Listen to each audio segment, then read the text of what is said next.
So Marvel finally dropped the Thunderbolts trailer, and let's just say, it looks like we're scraping the bottom of the superhero barrel now. Remember when we had literal gods and billionaires with super suits saving the world? Yeah, well, now we've got a group of reformed assassins, semi-psychopaths. And Bucky seen some stuff. Barnes trying to keep Earth from crumbling. What could possibly go wrong? The trailer kicks off with Valentina, yes, that shady lady who's somehow in charge of way too much, trying to convince us that Bob, also known as Sentry, is Earth's new golden boy. Apparently, if you give a man the powers of Superman and the emotional range of a crumpled paper bag, you've got yourself a national hero. She even drops the Earth's Mightiest Hero line. Ma'am, with all due respect, are you sure this guy's not Earth's mightiest liability? Spoiler alert, Bob loses it. Shocker, I know. He tears through New York like a toddler with a sugar high and a flamethrower. And what's more interesting than watching a living natural disaster on the loose?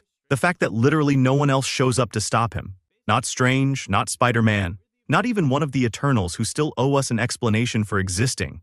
But that actually checks out. Doctor Strange is probably somewhere neck-deep in interdimensional chaos with Clea, and Spider-Man is stuck in the web of legal contracts Marvel signed in blood with Sony. So who's left to save the day? Oh right, the Thunderbolts.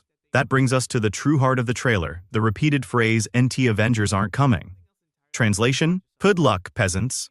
And then Bucky, who looks more like a man who desperately wants to clock out than a hero, says, "We could show up and save the day." Sure, Bucky. You and your squad of morally ambiguous misfits are now Earth's last hope. I'm sure the guy who throws a boomerang and the girl with a taser will do just fine against a man made of exploding suns. And Marvel's really leaning into this chaos. There's even a tiny little asterisk in the Thunderbolts logo now. Cute. Like they're saying, yes, this is technically a superhero team. Results may vary. I'm calling it now.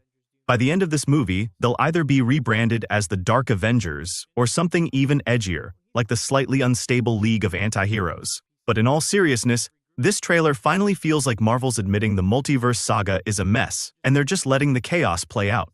The Thunderbolts aren't here to replace the Avengers. They're here because no one else picked up the phone. And weirdly enough, that's kind of exciting.